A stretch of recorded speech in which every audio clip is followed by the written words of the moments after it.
The Vatican fell silent as Swiss Guard Captain Lorenzo Meyer knelt before Pope Leo XIV, tears streaming down his weathered face. In his trembling hands lay a small wooden box worn with age. "Holy Father," he whispered, voice breaking. "This belonged to my grandfather, who guarded Pope Pius X during World War II. He saved 63 Jewish families because of Pius's secret orders." The captain opened the box, revealing a simple silver rosary. "This was his strength. Now I give it to you, not as captain to pontiff, but as a son of the church to a father who has already shown us what compassion truly means." Pope Leo XIV, elected just hours before, stood speechless, his eyes glistening as he accepted the humble gift that carried the weight of countless saved lives. Before we continue, if you enjoy stories of faith, compassion, and unexpected moments of human connection, make sure to click that subscribe button. This is the best way for you to support our work. Thank you very much, and let's continue.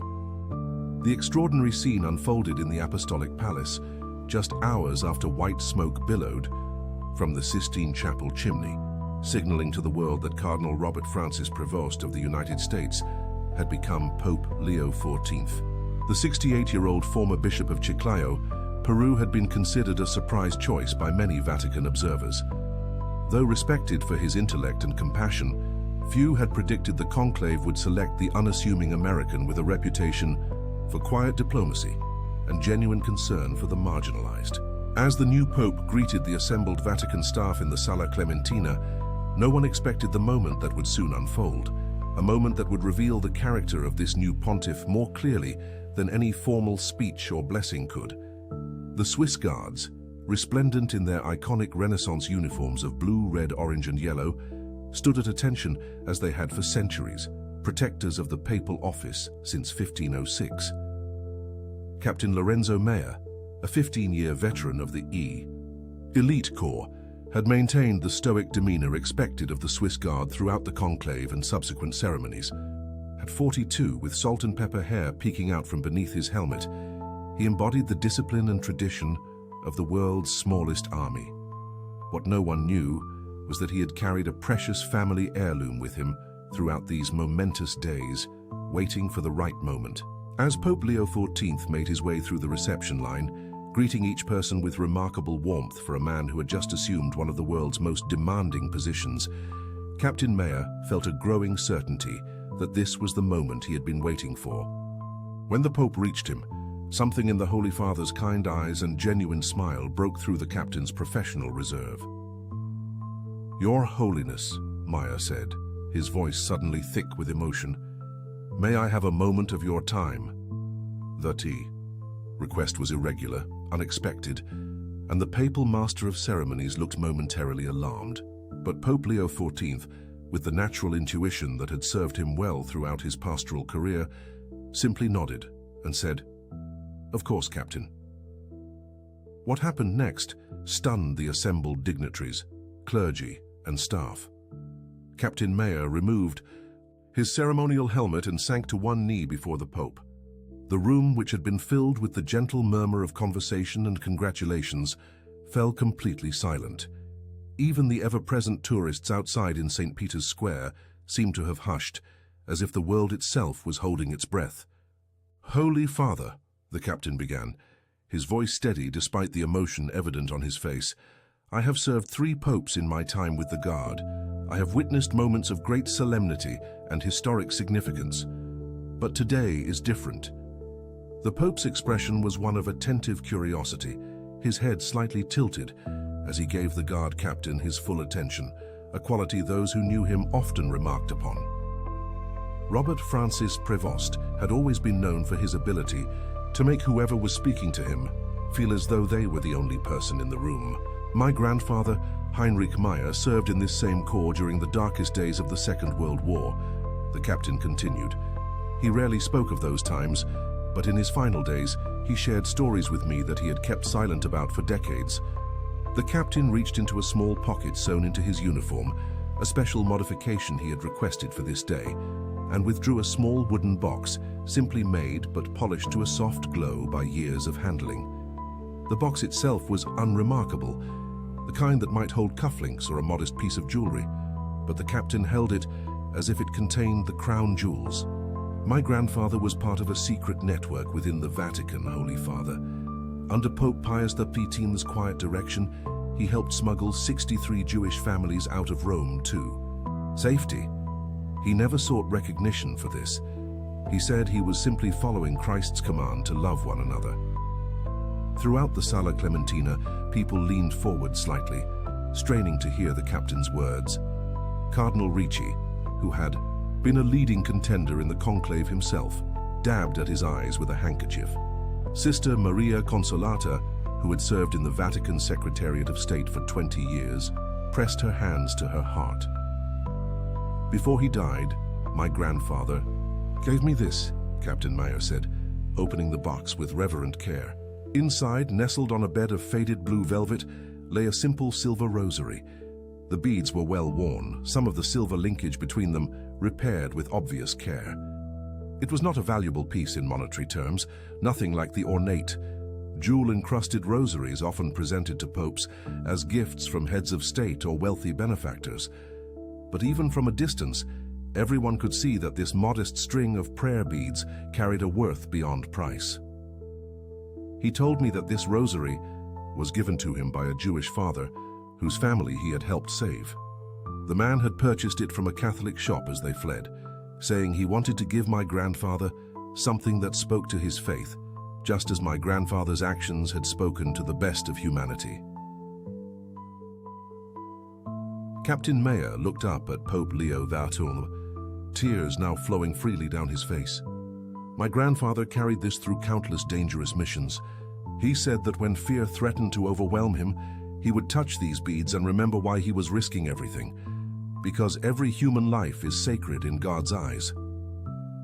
The Swiss guard held out the box to the Pope, his hands now visibly trembling.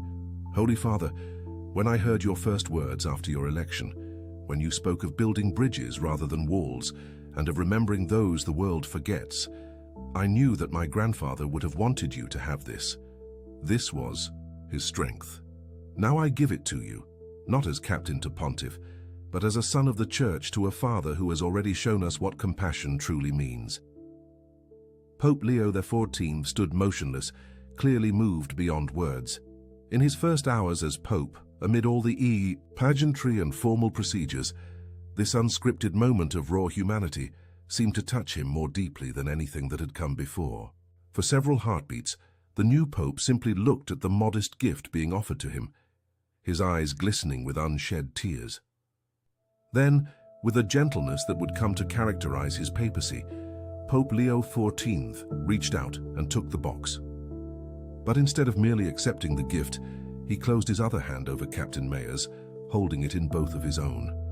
"Captain," he said, his voice barely above a whisper, yet somehow carrying to every corner of the hushed room, "in accepting this sacred treasure, I am accepting not just a rosary but the legacy of courage, faith, and human dignity it represents." The Pope carefully lifted the rosary from its box, letting the silver beads catch the light streaming through the tall windows of the Sala Clementina. "Your grandfather's actions remind us that the true wealth of our church lies not in gold, or art, or grand buildings, but in moments when we see Christ in each other and act accordingly." As if moved by a sudden inspiration, Pope Leo XIV slipped the rosary into the white sleeve of his cassock, next to his skin, over his heart. "I will keep it here close to me, as a constant reminder of what true service looks like. And I promise you, Captain Mayer, your grandfather's legacy will live on in how I try to serve God's people." The Pope then did something that broke with protocol but seemed so natural that no one would later question it. He helped Captain Mayer to his feet and embraced him, not as supreme pontiff to subordinate, but as one man to another, united in a shared understanding of what faith in action truly means. There wasn't a dry eye in the Sala Clementina. Monsignor Bianchi, the papal master of ceremonies, who was normally a stickler for protocol, made no move to intervene. Sister Maria Consolata was openly weeping. Even Cardinal Ricci, known for his reserved demeanor, appeared deeply affected. When Pope Leo XIV finally stepped back from the embrace, he looked around at the assembled company, seemingly coming back to awareness of their presence. Far from appearing embarrassed by his emotional display, he seemed transformed by it, as if the weight of the papal office had, for a moment, been balanced by the simple humanity of the exchange. "Friends," he said, addressing everyone present, "I came here today prepared to speak to you of plans and priorities, of the challenges that face our church and our world. And we will speak of those things, for they are important. But Captain Mayer has reminded us all of something more fundamental. That at the heart of our faith is not theology or doctrine or tradition, though all these have their place, but the simple command to love one another as Christ has loved us." The Pope gestured to the rosary now hidden beneath his white cassock. "This humble gift, with its profound history, will serve as my daily reminder that the true measure of any pontificate is not in grand gestures or elegant encyclicals, but in whether we have helped God's children recognize their own dignity and the dignity of others." There was a spontaneous outbreak of applause, something rare in such formal Vatican settings, that quickly grew into an emotional standing ovation. Monsignor Bianchi, forgetting protocol completely, was clapping as enthusiastically as anyone. The Swiss Guards themselves, normally statues in their ceremonial roles, were visibly moved, standing a little straighter, as if their captain's act had elevated them all. As the applause finally subsided, Pope Leo XIV raised his hands in a gesture that asked for quiet.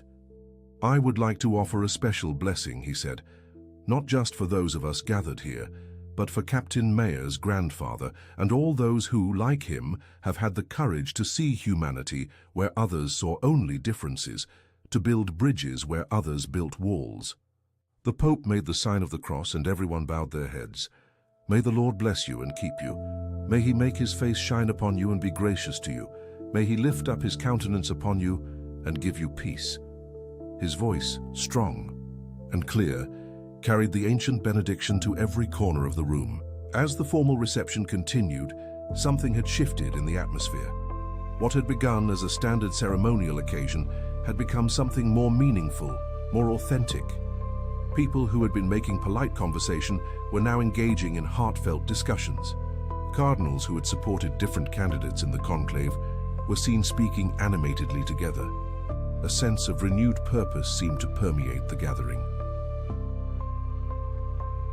Pope Leo XIV moved through the reception with a new energy, taking time to speak personally with as many people as possible. When he reached Sister Maria Consolata, she impulsively took his hand. "Holy Father," she said, "I have served in this place for 20 years, and I have never felt such hope as I do today." The Pope smiled warmly. "Hope is God's gift to us in uncertain times, sister. And these are certainly uncertain times, but perhaps that is exactly when hope matters most." As the reception drew to a close, Cardinal Ricci approached the Pope. The two men had been seen as representing different visions for the Church during the conclave. Ricci more traditional, Prevost more progressive. Some Vatican observers had predicted tension between them. "Your Holiness," Cardinal Ricci said, bowing slightly, "I had prepared a formal welcome addressing theological matters I thought important, but after what we witnessed today, it seems inadequate." Pope Leo XIV's eyes crinkled with genuine warmth. "Cardinal, I look forward to many theological discussions with you. The Church needs your wisdom and your perspective. But perhaps today has reminded us both that before we are theologians, or administrators, or anything else, we are simply followers of Christ, trying to love as he loved." The Cardinal nodded thoughtfully. "Indeed, Holy Father, indeed." He paused, then added, "My support and prayers are with you, completely." As the new Pope retired to the papal apartments that evening, apartments he had already announced he would use temporarily while simpler quarters were prepared, he found himself alone for the first time since the conclave had elected him. The enormity of the role he had assumed seemed to settle on his shoulders anew. Reaching into his sleeve, he withdrew Captain Mayer's grandfather's rosary. In the quiet of the papal bedroom, surrounded by Renaissance art and centuries of history, Pope Leo XIV, who just days before had been Cardinal Robert Francis Prevost, knelt beside his bed as simply as he had done since childhood. Holding the worn silver beads between his fingers, he began to pray, not with formal words, but with the honest supplication of a man who understood both the weight of his calling and his own human limitations. "Lord," he whispered, "help me to be worthy of this gift and of all the trust that has been placed in me. Help me to remember always the true meaning of service." As he moved from bead to bead, a strange sensation came over him, almost as if other fingers had worn grooves in the silver that his own fingers now followed. For a brief, transcendent moment, Pope Leo XIV felt connected not just to Heinrich Meyer and the Jewish families he had saved, but to all those throughout history who had chosen love over fear, bridge building over wall building. When he finally rose from his knees, something had settled within him, a sense of purpose and clarity that transcended the doubts and anxieties he had carried since hearing "accepto" emerge from his own lips in the Sistine Chapel. The following morning, Pope Leo XIV made an unexpected announcement. He would begin his papacy not with a formal mass in St. Peter's Basilica, as tradition dictated, but with a visit to a refugee center on the outskirts of Rome. Moreover, he asked that Captain Lorenzo Meyer accompany him, not just as security but as a personal representative of the Pope. Vatican insiders were startled. Monsignor Bianchi nearly collapsed when informed of the change in plans. "But Your Holiness," he protested, "there are ceremonies, traditions dating back centuries." The Pope listened patiently to the objections, then said simply, "The ceremonies will wait, Monsignor. The people cannot." News of both the Swiss Guards gift and the Pope's unconventional first official visit spread quickly through Rome and beyond. By the time the papal motorcade reached the Centro Estali refugee center, a crowd had gathered. Local Romans, tourists, journalists, and many of the refugees themselves, curious about this new pope, who had chosen to visit them before addressing the world's dignitaries. It was a modest facility, stretched beyond capacity like many such centers across Europe. People from Syria, Eritrea, Afghanistan, South Sudan, and dozens of other troubled regions had found temporary shelter there, waiting in the limbo of asylum applications and resettlement processes. As Pope Leo XIV emerged from his vehicle, with Captain Meyer at his side, a hush fell over the crowd. Many had expected the formal papal entourage, the ornate papal throne carried by bearers, the elaborate vestments, the ceremonial fanfare. Instead, they saw a man in a simple white cassock and zucchetto, wearing practical shoes rather than the traditional red papal slippers. The director of the center, Elena Rossi, came forward to greet him, clearly nervous at hosting such an important visitor with so little notice. "Your Holiness, we are honored, but we have not had time to prepare properly." Pope Leo XIV took her hands in his. "Ms. Rossi, you prepare properly every day by opening your doors to those in need. That is all the preparation I require." Inside the center, the Pope moved slowly through the common areas, speaking with refugees and volunteers alike. He listened more than he spoke, asking questions and showing genuine interest in each person's story. Many of the refugees were not Catholic. Some were Muslim, Orthodox Christian, or of other faiths, but the Pope engaged with each person with the same attentive respect. A Syrian man named Malik approached hesitantly with his young daughter. "Your Holiness," he said through an interpreter, "we are not of your faith, but we have heard that you are a man of peace. Is this true?" Pope Leo XIV knelt down to be at eye level with the little girl, who was clutching a tattered stuffed animal. "What is your name, little one?" he asked gently. "Amira," she whispered, half hiding behind her father's leg. "Amira," the Pope repeated, smiling. "That means princess, does it not? A beautiful name." He looked up at Malik. "To answer your question, sir, I pray to be a man of peace. But more importantly, I believe that you and Amira and every person here deserve to live in peace and dignity." The Pope reached into his cassock and touched the rosary hidden beneath, drawing strength from the connection to past acts of courage.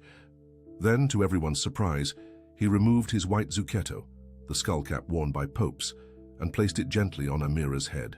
It was far too large and slipped down over her eyes, causing her to giggle. "A crown for a princess, Pope Leo XIV, said, smiling broadly. "Much more useful on your head than on mine."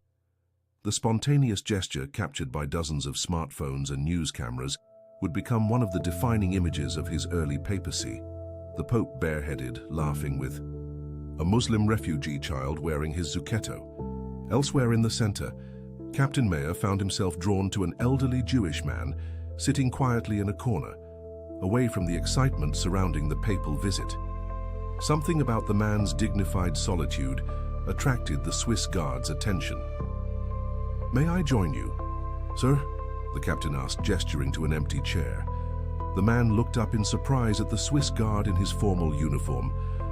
"Of course, young man," he said in accented Italian, "though I am not much for conversation these days.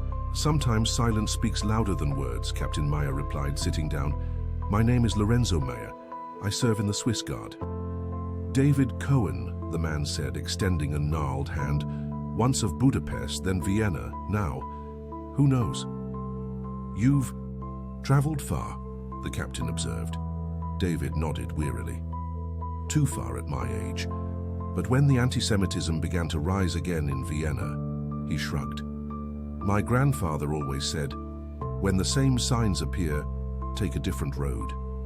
He learned that lesson too late in 1938. "I promised myself I would not make the same mistake." Captain Mayer felt a chill run through him. "Mr. Cohen, if you don't mind my asking, your family, were they in Europe during the war?" "Some escaped, many did not." The old man's eyes took on a faraway look. "My father was just a boy when they fled Rome in 1943. He always told us stories of a Swiss guard who risked everything to help them. For years I thought it was just a child's fantasy, making heroes out of a dark time." Captain Mayer's heart began to race. "Did your father ever mention the guard's name?" David Cohen shook his head. "No, but he described him as a mountain of a man with gentle hands. And he said this guard had given him a peppermint candy and told him to be brave, that God watches over children especially." The old man smiled faintly. "My father always kept peppermint candies in his pocket until the day he died because of that." With trembling fingers, Captain Mayer reached into his uniform pocket and withdrew a small tin. Opening it, he offered it to David Cohen. Inside were peppermint candies. "My grandfather always carried these," the captain said softly. "He said it was a tradition started in the war to help frightened children find a moment of sweetness in bitter times." "David." Cohen stared at the candies, then at the captain, a dawning recognition in his rheumy eyes. "Your grandfather, what was his name?" "Heinrich Mayer." The old man's hand flew to his mouth. "Mein Gott," he whispered. "All these years, the stories were true." Tears began to stream down his weathered cheeks. "Your grandfather saved my father, my aunts, my grandmother. Without him, I would not exist." Across the room, Pope Leo XIV noticed the intense conversation between Captain Mayer and the elderly man. Something about their posture, leaning toward each other, hands gesturing with increasing animation, drew his attention away from the group of volunteer workers he had been speaking with. Excusing himself, he made his way over to the corner where the two men sat. As he approached, he could see that both men were weeping openly, their hands clasped across the small table between them. The Pope stood quietly for a moment, not wishing to intrude on what was clearly a profound moment. Captain Mayer looked up and saw the Pope. Hastily wiping his eyes, he began to stand, but Pope Leo XIV gestured for him to remain seated. "Please don't let me interrupt," he said gently. "I just wanted to make sure everything was all right." "Holy Father," the captain said, his voice thick with emotion, "may I present Mr. David Cohen? He is the son of one of the Jewish families my grandfather helped save during the war." The Pope's eyes widened with understanding. Without hesitation, he pulled over a chair from a nearby table and joined them, sitting not as the Supreme Pontiff, but as a third participant in what was clearly a moment of profound human connection. "Mr. Cohen," the Pope said warmly, "I am deeply honored to meet you." David Cohen seemed momentarily overwhelmed by the presence of the Pope at his small table, but the genuine warmth in Pope Leo XIV's manner quickly put him at ease. "The honor is mine, Your Holiness, though I must confess, I have not spent much time in the company of popes. A slight smile touched the Pope's lips. To be honest, Mr. Cohen, neither have I. I'm quite new to this role. The unexpected humor broke the tension, and David chuckled. Yes, I suppose you are. Pope Leo XIV leaned forward slightly. Would you share with me the story you were just telling, Captain Mayer? If it's not too painful, of course. The elderly man nodded slowly. It is a story of darkness and light, Your Holiness. My father was 10 years old when the Germans occupied Rome. Our family had already fled from Budapest to Vienna, and then to Rome, always one step ahead of the persecution. But in Rome, there was nowhere left to run. As David Cohen spoke, his voice gained strength, as if the telling itself was an act of reclaiming power over painful memories. He described how his grandmother had worked as a seamstress near the Vatican and had made vestments for several cardinals. When the roundups of Roman Jews intensified in October 1943, one of those cardinals had connected the family with a young Swiss guard, Heinrich Meyer. My father remembered being led through dark streets, hiding in church basements, being passed from one safe house to another. But what he remembered most vividly was this young guard, still in his 20s, who somehow projected absolute certainty that they would survive, even as the world collapsed around them. Pope Leo XIV listened intently, his eyes never leaving David's face. Occasionally, he touched his chest where Captain Mayer's rosary lay hidden beneath his cassock. The night they finally escaped Rome, David continued, my grandmother realized she had nothing to give this young man who had risked everything for them. My grandfather had been taken months earlier. They never saw him again. All their valuables had been sold or stolen. But my father, in his childish wisdom, had saved something. During their flight, he had slipped into a Catholic shop and spent his only coin, a coin he had been saving for candy, on a small silver rosary. Captain Mayer drew in a sharp breath. The rosary? David nodded. Yes. My father insisted on giving it to your grandfather. He said, it will protect you like you protected us. My grandmother thought it foolish. What would a Catholic guard want with a rosary purchased by a Jewish child? But your grandfather knelt down, looked my father in the eyes, and said it was the greatest gift he had ever received. The three men sat in silence for a moment, the weight of history and connection settling around them.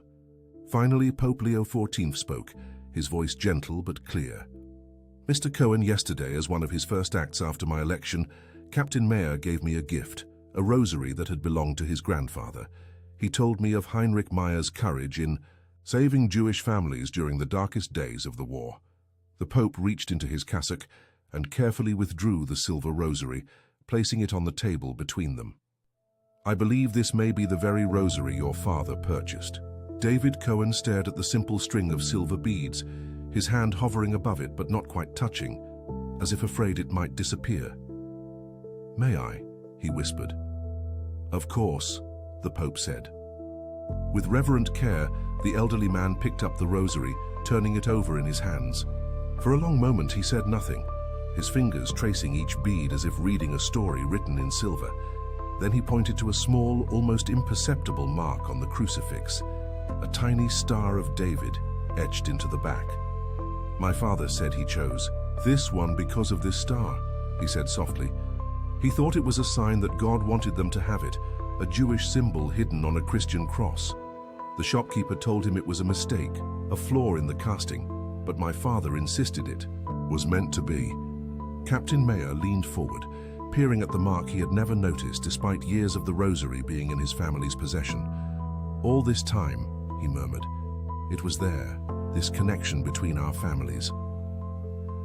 Pope Leo XIV watched the two men, deeply moved by the way history had wound its way through generations to bring them together in this moment. Then, with gentle deliberation, he placed his hands over both of theirs where they rested on the table. Gentlemen, he said, I believe there are no accidents in God's world. That this rosary should connect a Jewish boy fleeing persecution, a Swiss guard risking his life to save others, and now the three of us, sitting together in a refugee center in 2025, This is what I would call divine providence. The Pope, carefully, took the rosary back and held it up so that the silver beads caught the light streaming through the center's windows. With your permission, Mr. Cohen, I would like to keep this rosary close to me throughout my papacy, as a reminder of the ties that bind us all, not just Catholic to Catholic, but human to human, and as a promise that this church, under my guidance, will always stand with the persecuted, the refugee, the outsider. David Cohen nodded, tears streaming freely down his face. Your Holiness, there would be no greater honor to my father's memory. Captain Mayer, too, was visibly moved.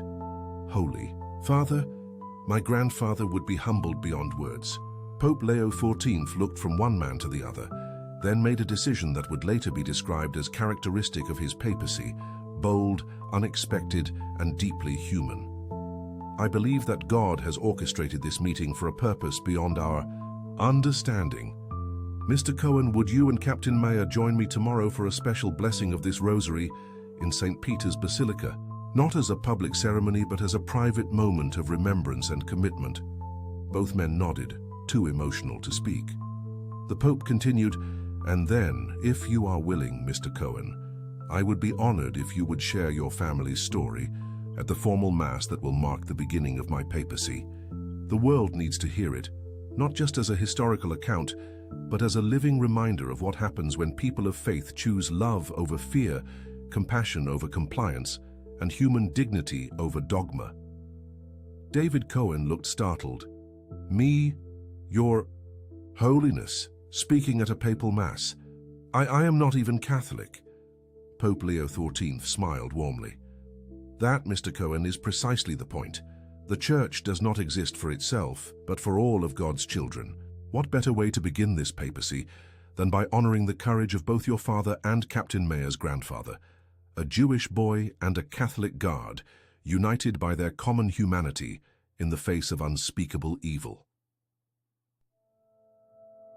The following day, in Tidixa, a small side chapel of St. Peter's Basilica, away from the press and the public, an extraordinary ceremony took place. Pope Leo XIV, Captain Lorenzo Mayer, and David Cohen stood together before a simple altar. The Pope held the silver rosary between them. Heavenly Father, he prayed, we come before you today to bless this rosary, not as a mere object, but as a symbol of the connections that bind us all as your children. May it remind us always that in your eyes, there are no divisions of faith or nationality or status, only beloved souls created in your image. The Pope continued, his voice strengthening with conviction.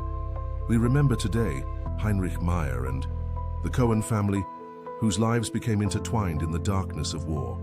We honor their courage, their faith, and their recognition of your presence, even in humanity's darkest hour.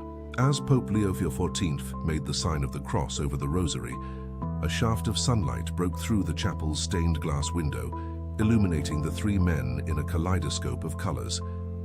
Later, some would call it coincidence, but for those present, it felt like divine affirmation. May this rosary serve as a constant reminder to me and to all who hear its story that the true calling of faith is not to divide, but to unite, not to judge, but to love, not to build walls, but to open doors. The Pope's voice caught slightly. And may I never forget the profound responsibility I bear as the keeper of this sacred connection. After the blessing, as they prepared to leave the chapel for the more public papal Mass that would follow, David Cohen took both the Pope's hands in his. Your Holiness, my father would have been so proud to see this day. He always believed that what happened to our family wasn't just about survival, but about bearing witness to both the worst and the best of humanity. The elderly man's eyes were clear and direct. He taught us that remembering is not enough. We must act on what we remember. By honoring this story, you are doing more than acknowledging the past. You are creating a new path forward. Pope Leo XIV nodded solemnly. That is my deepest hope, Mr. Cohen, that this papacy might, in some small way, help heal ancient wounds and build new bridges. The papal Mass that followed in St. Peter's Basilica was watched by millions around the world. Vatican commentators noted the unusual presence of a Swiss Guard captain and an elderly Jewish man seated in positions of honor near the altar. When Pope Leo XIV introduced David Cohen and invited him to speak briefly about his family's story, there was an audible rustle of surprise through the basilica. Yet as David spoke, his voice clear and strong despite his years, a profound silence fell over the congregation. He spoke not with bitterness about the persecution his family had endured, but with gratitude for those who had risked everything to help them. When he concluded by saying, "My presence here today is living proof that when we see each other's humanity before all else, miracles become possible," there was barely a dry eye in the basilica. In his homily that followed, Pope Leo XIV touched the rosary now permanently sewn into a special pocket of his cassock over his heart. He spoke of a church that must be not a fortress protecting tradition, but a field hospital binding the wounds of a broken world. He outlined a vision of a papacy committed to the marginalized, the forgotten, and the persecuted. A church that would measure its success not by its institutional power, but by its service to human dignity. "The story you have heard today," he said, gesturing to David Cohen, "is not just a story about the past. It is a challenge to our present and a blueprint for our future. It reminds us that in God's economy, it is not grand gestures but simple acts of human kindness that matter most. A guard who risks his life for strangers, a child who gives his only coin for a gift, an old man who travels across continents to bear witness to goodness amid evil." The Pope's voice resonated through the basilica. "Today I make this commitment before God and all of you. This papacy will be judged not by its words but by its deeds, not by how it protects the institution of the Church, but by how it serves the family of humanity, not by how faithfully it preserves the past, but by how boldly it reaches toward a future where the dignity of every human person is recognized and protected." Touching the place where the rosary lay against his heart, Pope Leo XIV concluded, "May God grant me the wisdom, the courage, and the compassion to be worthy of this sacred trust. And may we all, whatever our faith, our nationality, or our station in life, recognize in each other the face of the divine." As the Mass concluded and the new Pope processed down the central aisle of St. Peter's Basilica, he paused unexpectedly where Captain Mayer stood at attention with his fellow Swiss guards. Breaking from protocol, Pope Leo XIV reached out and briefly touched the captain's shoulder, a silent acknowledgement of the profound connection they now shared. Later that evening, in the quiet of the papal study, Pope Leo XIV sat alone with a small leather-bound journal open before him. He had started this journal years ago as a young priest, recording not daily events but moments that had shaped his understanding of his vocation. With careful penmanship, he began to write. "Today, as I truly begin this most unexpected journey as Pope, I am humbled by how God works through the smallest connections to reveal the greatest truths. A Swiss guard's gift has become not just a personal treasure, but a sacred responsibility. A tangible reminder that the true wealth of the Church lies not in its art or architecture or traditions, but in moments of human courage, compassion, and connection. I wear now against my heart a silver rosary that links a Jewish child's gesture of gratitude in 1943 to my own papacy in 2025. What greater sign could there be that God's time is not our time, and God's ways not our ways? As I face the enormous challenges ahead, a church in need of renewal, a world fractured by division, a planet crying out for stewardship, I will touch these beads and remember, great change begins with small acts of courage and kindness. Heinrich Meyer did not set out to change the Church or the world. He simply chose day after day to see the humanity in those society had deemed other. May God grant me the wisdom to lead with the same courage, the same clarity, the same compassion. And may my papacy be remembered, not for grand pronouncements or ceremonial splendor, but for following the example of Christ himself, who saw no stranger, only brothers and sisters waiting to be recognized as such. Pope Leo XIV, once Cardinal, Robert Francis Prevost of the United States, closed the journal and placed it in the desk drawer. Then, in the tradition of popes before him, he knelt to pray before retiring. But unlike many of his predecessors, he did not pray with ornate, centuries-old papal rosary beads of gold and precious gems. Instead, his fingers moved over the simple, silver beads that had journeyed from a Jewish child's hands to his own, a humble gift that had, in its giving and receiving, revealed the true meaning of his calling. As he completed his prayers, Pope Leo XIV touched the rosary to his lips in a gesture of reverence, not just for the sacred object itself, but for the unbroken circle of humanity it represented. Tomorrow would bring new challenges, new decisions, new opportunities to put his words into action. But tonight, in the quiet of the papal apartments, he felt a profound peace, the peace that comes from recognizing that even in the highest office of the Church, the greatest calling remains the simplest, to love one another as Christ has loved us. And somewhere in that moment of serene clarity, Pope Leo XIV made a silent promise to the memory of Heinrich Meyer, to David Cohen's father, to Captain Lorenzo Meyer, to refugees like Malik and his daughter Amira, and to all those whose stories had yet to intersect with his own. I will not forget. I will not fail you. As long as this rosary rests against my heart, I will remember what matters most. In the years that followed, Pope Leo XIV would face countless challenges, theological controversies, political pressures, institutional resistance to change. But those who worked closely with him would often observe that in moments of greatest difficulty, his hand would move unconsciously to his chest, touching the place where a simple silver rosary lay hidden beneath his papal robes. And in those moments, clarity would return, courage would rally, and compassion would prevail. The gift of a Swiss guard had indeed become the compass of a papacy that would be remembered not for its length or its theological innovations or its political accomplishments, but for its fundamental recognition of the sacred in every human face. A papacy that began with a gift and a promise, and that remained faithful to both until the end.